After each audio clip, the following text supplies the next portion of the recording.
On dit que lorsque l'on devient médecin, tout votre monde change. Mais rien dans ma formation médicale ne m'a préparée à devenir mère à 34 ans. La mienne a aussi changé, mais pas pour les raisons auxquelles je m'attendais. Parce qu'au moment où mon mari, Ethan, a regardé notre fils nouveau-né pour la première fois, il n'a pas pleuré, ni souri, ni même tendu la main vers lui. Il a juste fixé le bébé et a dit « Nous avons besoin d'un test ADN ». Immédiatement, le silence est tombé dans la pièce.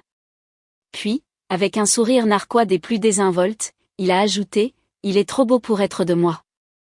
C'était comme si l'air avait été aspiré hors de la pièce. J'étais assise là, dans mon lit d'hôpital, tenant notre nouveau-né, Noah, quelques heures seulement après l'accouchement. Mon esprit médical, soudainement submergé par l'émotion brute. Mes bras se sont instinctivement serrés autour de lui. Sa peau était douce et légèrement rosée, ses petits doigts enroulés en un point près de sa joue. Des réflexes de nouveau-né parfaits, dignes d'un manuel, que j'avais expliqué à d'innombrables patients. Il a émis un petit roucoulement, inconscient du silence qui a suivi les paroles de son père. Au début, j'ai ri. Parce que faire d'autre lorsque l'homme avec qui vous êtes marié depuis 3 ans, l'expert en sécurité que vous avez rencontré lors de cette conférence sur les données médicales, dit quelque chose d'aussi absurde? Mais personne d'autre ne s'est vraiment joint à moi. Fiona, ma collègue sage-femme depuis 10 ans, a ri maladroitement, plus par malaise que par amusement.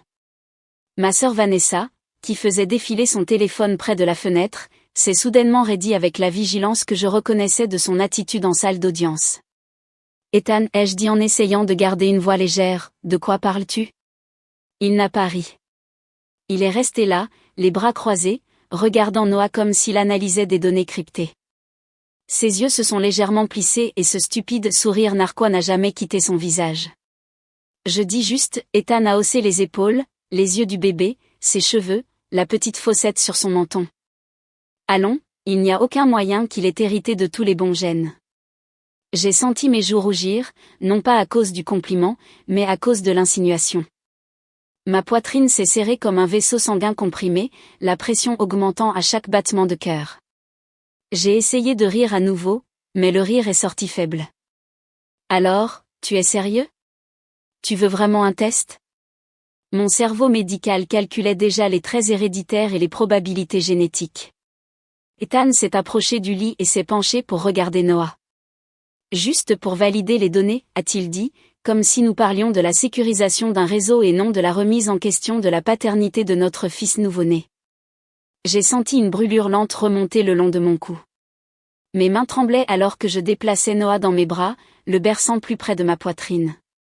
Sa chaleur était la seule chose qui manquerait à ce moment-là. Du coin de l'œil, j'ai vu Vanessa se lever de sa chaise, les bras croisés étroitement sur sa poitrine. Sa bouche était pincée en une fine ligne, la même expression qu'elle arborait lorsqu'elle se préparait à contre-interroger un témoin hostile. Elle n'a pas dit un mot, mais je savais exactement ce qu'elle pensait. Elle n'avait jamais fait entièrement confiance à Ethan. Et peut-être qu'à ce moment-là, moi non plus. J'ai regardé mon mari, le consultant en sécurité informatique qui m'avait tenu la main à chaque rendez-vous, qui avait peint la chambre du bébé en vert pâle et m'avait dit que nous appellerions notre fils d'après son grand-père. Et j'ai vu quelqu'un d'autre. Quelqu'un de froid, de détaché, de suspicieux. Protocole de vérification standard, a-t-il répété en haussant les épaules, comme si ce n'était pas grave. Mais c'était grave. Parce que soudain, tout semblait différent. La pièce, la joie, même la douce respiration de Noah, tout était gâché par cette ombre qu'il avait projetée. Pourquoi ces paroles me blessaient-elles autant? N'étais-je pas suffisante? Ne me faisait-il pas confiance? Je n'avais pas encore les réponses, mais mon esprit de diagnosticienne cataloguait déjà les symptômes de quelque chose qui n'allait pas. Je savais une chose, ce moment aurait dû être magnifique, et au lieu de cela, c'était le début de quelque chose que je n'avais jamais vu venir. Après le commentaire d'Ethan, tout a basculé, non seulement dans la pièce, mais en moi. On pourrait penser qu'après avoir accouché, vos seules pensées seraient pour le bébé, évaluer les scores d'Apgar, surveiller les signes vitaux, suivre les habitudes alimentaires.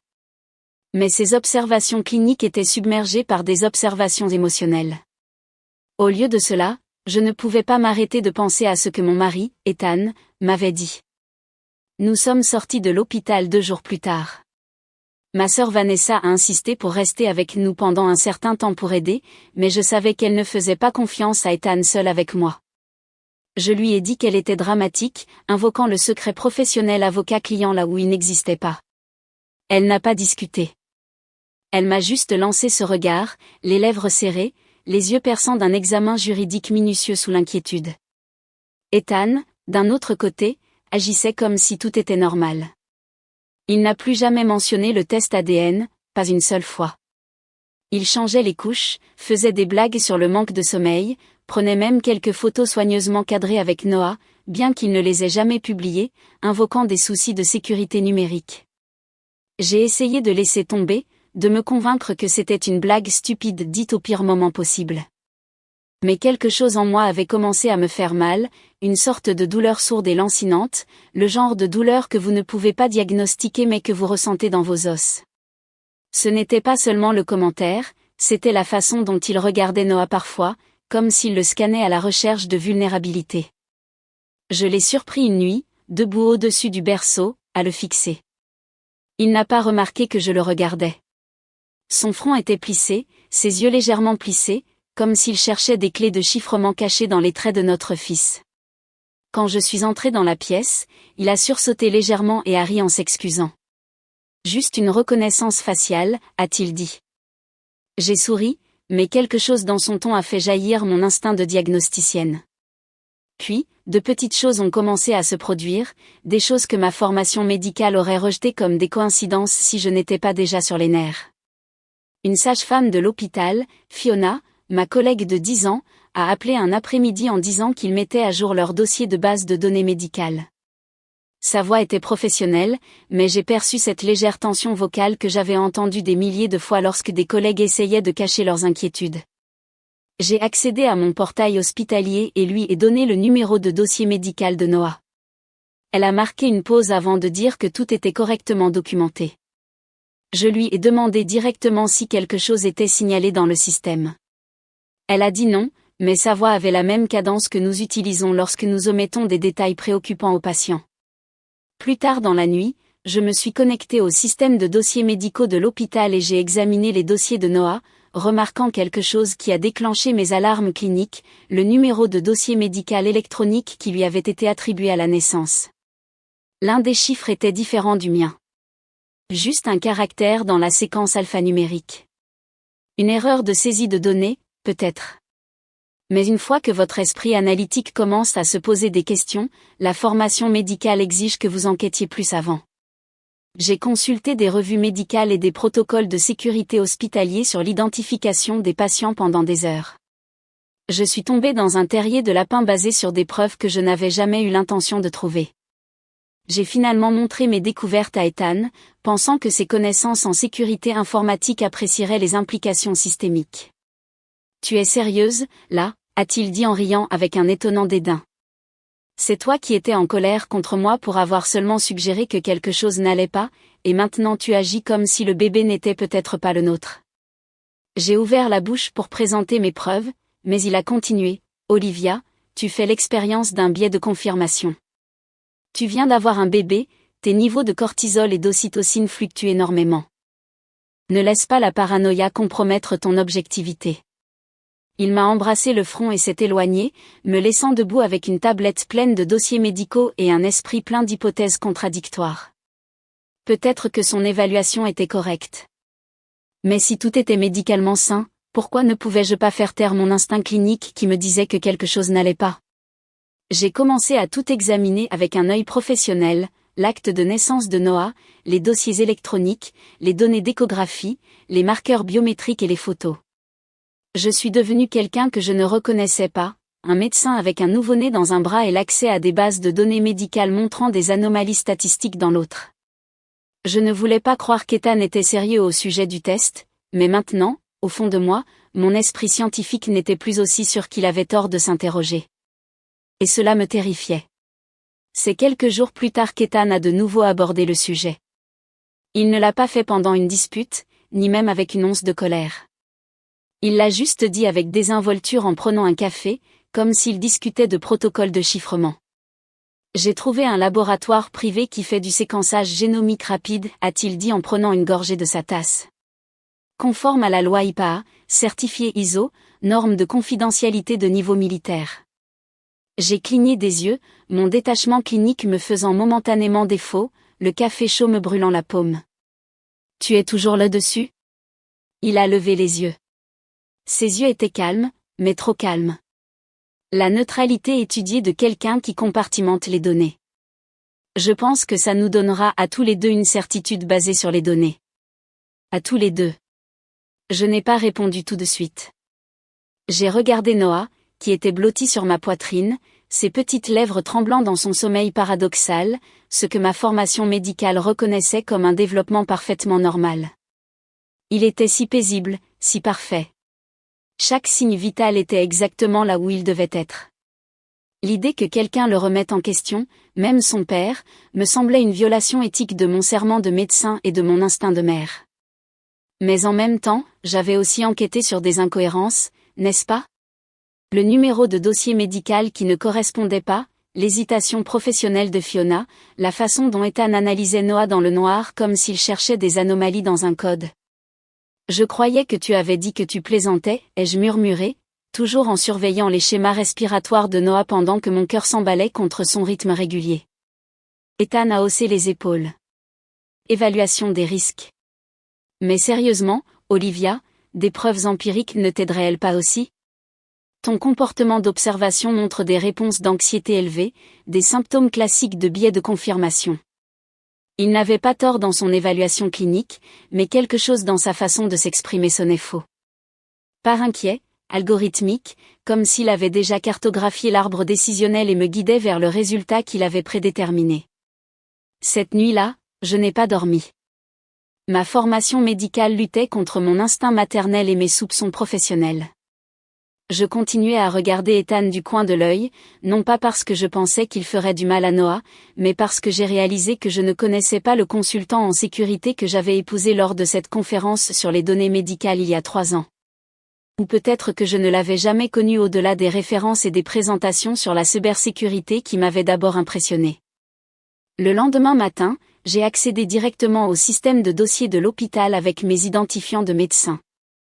J'ai dit à ma collègue de la gestion de l'information sanitaire que je devais vérifier les dossiers de naissance de Noah à des fins de documentation personnelle. L'administratrice de la base de données a transféré ma requête à travers 2 niveaux d'authentification, chacun nécessitant une vérification supplémentaire. Finalement, j'ai été mise en relation avec le Dr Chen, la responsable de la conformité des dossiers médicaux, qui semblait étrangement réservée lorsqu'elle a vu mon nom. Paramètres tous dans la plage normale, a-t-elle dit après avoir examiné le dossier, sa voix portant ce détachement clinique que nous utilisons lorsque quelque chose ne va pas. Nourrisson mâle en bonne santé, né à 3h42 du matin. Aucune complication documentée. Mais son identifiant de dossier médical électronique présente une divergence avec le mien, ai-je dit, mes instincts de diagnosticienne s'embrasant. Variance d'un seul chiffre dans la séquence alphanumérique. Des artefacts système peuvent se produire pendant le traitement de gros volumes, a-t-elle répondu avec l'efficacité rapide de quelqu'un qui récite un protocole plutôt que d'enquêter. Nous avons mis en place des algorithmes de vérification améliorés depuis lors. Avant que je puisse poursuivre mon enquête, elle m'a brusquement redirigé. Vous devriez soumettre une demande officielle au service des archives pour obtenir une documentation certifiée. Connexion terminée. Je suis restée assise là pendant un long moment, ma tablette affichant toujours le dossier médical incomplet. C'était comme si le système de l'hôpital était conçu pour obscurcir les choses, comme si une enquête appropriée était délibérément entravée.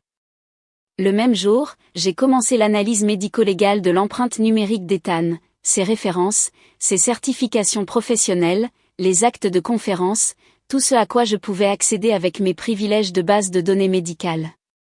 Je me suis dit que j'étais juste minutieuse, mais au fond, je cherchais des incohérences dans les données qui invalideraient mes soupçons ou les confirmeraient avec les preuves que mon esprit scientifique exigeait. Mais il y avait des lacunes. Aucune présence numérique avant 2012. Aucune publication académique. Juste un profil LinkedIn et ses certifications de sécurité, qui, j'ai remarqué, ne comportaient pas de numéro de vérification que je pouvais recouper. Je n'avais jamais analysé ces détails auparavant avec mon regard clinique. Ou peut-être que je n'avais jamais appliqué la même rigueur diagnostique à ma vie personnelle qu'à mes patients. Quand je l'ai interrogé plus tard, il a ri avec une aisance étudiée qui n'atteignait pas tout à fait ses yeux. Une violation de serveur a effacé toutes ces données lorsque j'étais consultant à l'étranger, tu te souviens? Je t'ai informé de cet incident de sécurité. Me l'avait-il dit à l'époque? Ma mémoire ne montrait aucune trace de cette révélation, et je me targue de mon attention aux antécédents des patients.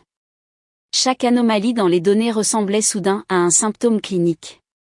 Et une fois que vous commencez à documenter un diagnostic différentiel, l'éthique professionnelle exige que vous poursuiviez votre enquête. Malgré tout, j'ai accepté le test ADN, non pas parce que je doutais de la génétique de Noah, mais parce que j'avais besoin de preuves scientifiques, non pas des marqueurs biologiques de Noah, mais de ceux d'Ethan. Je n'ai pas verbalisé cette hypothèse, bien sûr, tout comme je ne partagerai pas un diagnostic incertain avec un patient. J'ai simplement hoché la tête et dit, d'accord.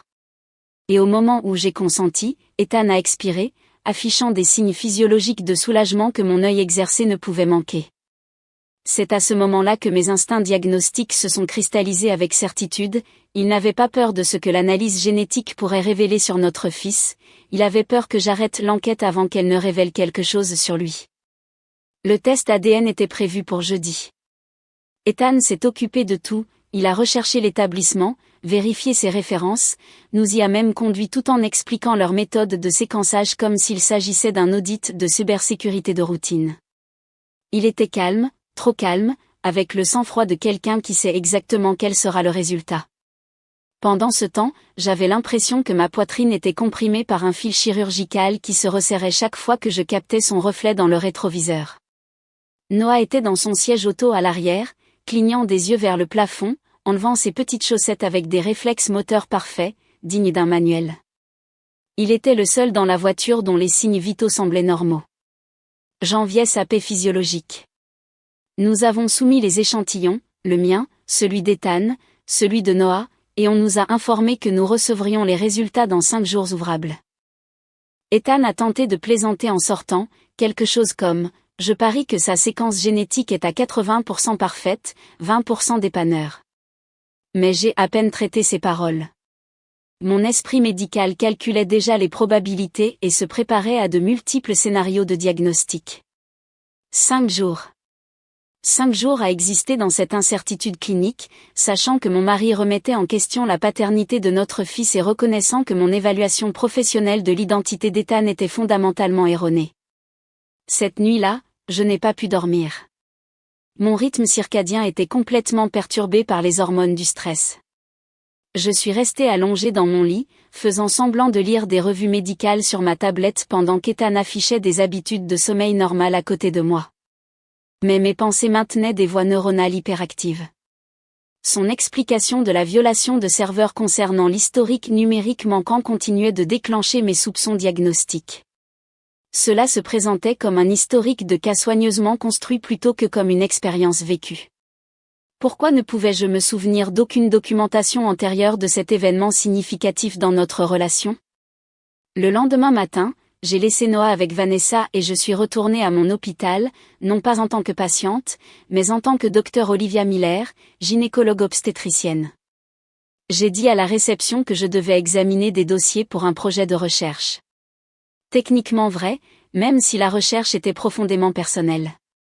Mes références médicales m'ont donné un accès immédiat à la maternité. Au moment où j'ai vu Fiona, la sage-femme expérimentée qui avait échangé ce regard inquiet pendant l'accouchement, j'ai ressenti une poussée de curiosité professionnelle mêlée à une peur maternelle. Elle m'a reconnue immédiatement. « Bonjour Dr Miller », a-t-elle dit, son attitude clinique s'adoucissant. « Comment va votre petit garçon ?» « Développement dans les délais », ai-je dit automatiquement, utilisant la terminologie médicale. « Mais je dois vous consulter sur quelque chose de préoccupant. » Je lui ai montré la divergence dans le dossier électronique, l'identifiant qui ne correspondait pas, la procédure de suivi anormale. Je m'attendais à ce qu'elle m'offre des paroles rassurantes standards, mais au lieu de cela, son calme professionnel a vacillé sensiblement. « Je ne devrais pas divulguer cela », a-t-elle dit en vérifiant que nous n'étions pas surveillés, mais cette nuit-là, nous avons signalé un problème potentiel d'intégrité de la base de données. Juste un instant, le système a affiché des dossiers de patients en double sous votre numéro médical. Cela a finalement été résolu. L'administration l'a classé comme une erreur système de routine et a demandé au personnel de ne pas en tenir compte. J'ai senti ma tension artérielle chuter précipitamment. Noah a-t-il déjà été retiré de l'environnement surveillé sans ma présence, ai-je demandé, ma voix clinique me trahissant. Fiona a hésité, comme nous le faisons avant d'annoncer des nouvelles inquiétantes. Pour une évaluation néonatale standard, oui. Mais seulement pour la durée du protocole standard. Quantifier la durée du protocole standard, ai-je insisté. Elle a détourné les yeux, rompant notre contact visuel professionnel. Je l'ai remercié, mon système nerveux autonome en sur-régime, et j'ai quitté l'hôpital dans un état de dissonance cognitive. Mes mains présentaient de fins tremblements alors que je serrais le volant. Ma muqueuse buccale était visiblement sèche. L'expression « dossier de patient en double » résonnait dans mes voies neuronales comme une alerte médicale d'urgence. Je ne pouvais pas divulguer ces découvertes à Ethan, pas sans confirmation supplémentaire. J'avais besoin de preuves corroborantes. J'ai donc lancé une enquête approfondie, empreinte numérique, acte de conférence sur la sécurité, toutes les bases de données auxquelles j'avais accès professionnellement concernant les antécédents d'Ethan. J'ai même utilisé les abonnements aux bases de données juridiques de Vanessa, ce que mes limites éthiques m'auraient normalement empêché de faire. J'étais passé du statut de médecin à celui d'enquêtrice médico-légale dans mon propre mariage. Mais plus j'analysais, plus les incohérences apparaissaient, aucune documentation de ces prétendues certifications de sécurité, aucune présence numérique avant 2012 et, le plus troublant, aucune référence professionnelle qui pourrait vérifier son travail avant qu'il ne me rencontre à cette conférence sur la sécurité des données médicales. Pas un seul collègue de ces prétendus contrats précédents. C'était comme si Ethan Cameron s'était matérialisé spontanément à l'âge de 29 ans avec une identité de consultant en sécurité toute faite. J'ai regardé un profil étrangement générique sur le site web d'une conférence sur la cybersécurité et j'ai senti mon système digestif se contracter sous le stress. J'avais consenti à des tests génétiques pour établir la paternité de Noah, mais maintenant, mes préoccupations diagnostiques avaient évolué. Ce qui me terrifiait le plus n'était pas de savoir si Noah partageait l'ADN d'Ethan, mais les preuves cliniques croissantes que toute l'identité d'Ethan pourrait être un historique médical fabriqué. L'appel est arrivé tôt un mercredi matin. J'étais debout dans la cuisine, surveillant les habitudes alimentaires de Noah, toujours en blouse, lorsque mon téléphone a sonné. L'écran affichait « numéro masqué ». J'ai failli ne pas répondre. Mon cœur s'est emballé, mais ma formation clinique a pris le dessus. Dr Miller, a dit une voix mesurée. C'est le Dr Hawkins du laboratoire de diagnostic moléculaire. Nous avons besoin que vous et votre mari veniez aujourd'hui pour discuter en personne des résultats du séquençage génomique. En personne, ai-je demandé, la gorge instantanément sèche. Oui, les résultats nécessitent une attention immédiate. Mon estomac s'est noué. Je ne pouvais même pas parler. J'ai simplement acquiescé comme si je recevais les résultats d'un laboratoire. Ethan n'a pas posé de questions quand je lui ai dit. Il a juste dit, donné confirmé et a attrapé ses clés. Le trajet jusqu'au laboratoire s'est déroulé en silence. Noah dormait dans son siège auto, inconscient de la tempête scientifique qui l'entourait. Je regardais par la fenêtre, le pouls accéléré, essayant de réguler ma respiration. Au laboratoire, un technicien nous a conduits dans une salle de consultation. C'était froid, stérile, à température contrôlée pour les équipements sensibles. Un moniteur numérique sur le mur affichait des biomarqueurs, chaque mise à jour intensifiant mon anxiété. Puis le docteur Hawkins est entré. Il avait la cinquantaine, grisonnant aux tempes, avec l'autorité d'un spécialiste en médecine légale. Il s'est assis en face de nous, a ouvert un dossier sécurisé et a marqué une pause assez longue pour que ma poitrine se serre. Je vais présenter mes conclusions directement, a-t-il déclaré. L'analyse génétique a produit des résultats hautement anormaux. J'ai serré Noah plus fort, soudainement consciente de sa chaleur, preuve tangible de son existence. Le docteur Hawkins m'a regardé en premier. Docteur Miller, biologiquement, cet enfant ne montre aucune relation génétique avec Ethan Cameron. Je n'ai pas cligné des yeux. Ma prédiction diagnostique était correcte. Mais ensuite, il s'est tourné vers Ethan. Son regard s'est attardé avec une précision clinique. Quelque chose a changé dans son expression, une préoccupation professionnelle peut-être, voire une alarme contenue. Ethan Cameron, a-t-il poursuivi d'une voix plus basse, votre ADN non seulement exclut la paternité, mais, de façon critique, votre profil génétique ne correspond à aucun enregistrement associé à l'identification que vous avez fournie. Ethan est resté complètement immobile. Je l'ai regardé, attendant une réaction physiologique, mais son visage n'a rien exprimé. Le docteur Hawkins a fermé le dossier. Nous avons effectué une vérification par le biais des bases de données fédérales. Votre nom, votre date de naissance, même vos données biométriques, tout a déclenché un protocole de sécurité. Ma tension artérielle a chuté dangereusement. Que dites-vous, ai-je demandé, à peine audible. Le docteur Hawkins n'a pas répondu. Il a activé son système de communication et a prononcé une phrase que je n'oublierai jamais, sécurité, présence immédiate requise en salle de consultation 4. Le temps s'est arrêté. Je me suis tourné vers Ethan et, pour la première fois, j'ai vu une micro-expression momentanée, la peur. Mais elle a disparu instantanément. Que se passe-t-il, ai-je murmuré. Ethan s'est contenté de se lever. C'est scientifiquement infondé, a-t-il déclaré d'un ton neutre. Vous me classez comme quoi? Un voleur d'identité numérique? Mais le docteur Hawkins est resté calme. Nous ne théorisons pas. Votre ADN correspond à Cameron Wright, inculpé pour cybercriminalité en 2014. Le véritable Ethan Cameron est décédé dans un accident l'année suivante. Je ne pouvais plus respirer. La salle s'est déstabilisée. L'expert en sécurité que j'avais épousé, le père de mon enfant, était une pure invention. Alors que les agents fédéraux entraient, Ethan, non, Cameron, m'a regardé, non pas avec culpabilité, mais avec quelque chose qui ressemblait à du regret, comme si, peut-être momentanément, il avait voulu être la personne qui l'avait inventé. Ils l'ont retiré efficacement de ma vie, de l'avenir de Noah, de notre fiction élaborée. Je n'ai pas pleuré immédiatement.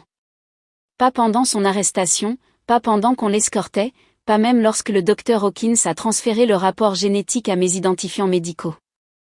Je suis restée assise là à digérer, tenant Noah contre ma poitrine, sa tête sous mon menton, la seule certitude biologique dans ma réalité soudainement recalibrée. Les jours qui ont suivi ont été comme une attente interminable au milieu de données de recherche médicale sans paramètres.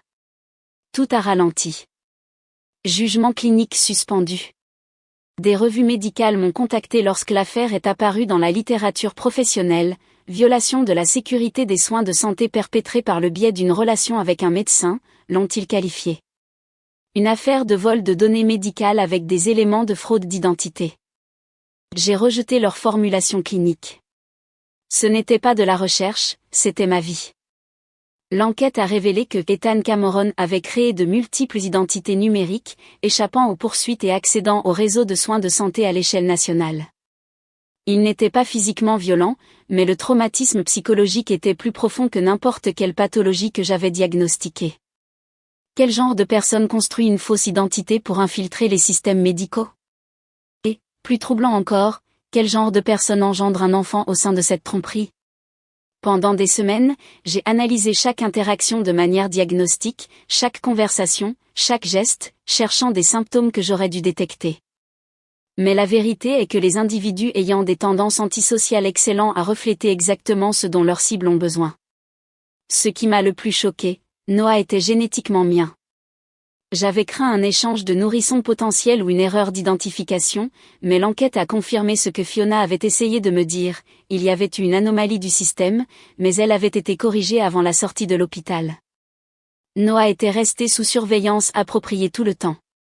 Il était mien dès son premier souffle. Pourtant, Cameron avait utilisé ce problème technique comme une arme.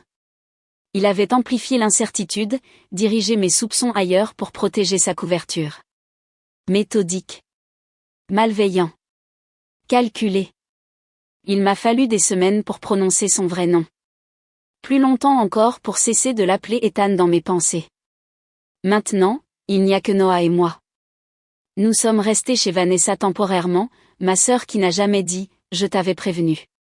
Elle m'a soutenue lorsque j'ai finalement craqué, et elle traite Noah comme s'il était tout. Parce que pour moi, il l'est. J'ai demandé la nullité du mariage. Il n'y a eu aucune complication. On ne peut pas rester marié à une personne fictive. Parfois, je reçois encore du courrier pour Ethan Cameron. Je le jette sans l'ouvrir. Et parfois, pendant les gardes de nuit, je pense à l'homme que je croyais connaître, celui qui m'aidait pour les biberons de nuit, qui avait peint la chambre du bébé, qui soutenait ma carrière médicale. Était-ce sincère, ou une stratégie de manipulation ? Je manque de données concluantes. Peut-être que ce sera toujours le cas. Mais je sais ceci, parfois, la vérité ne fait pas que blesser, elle déstabilise complètement votre réalité.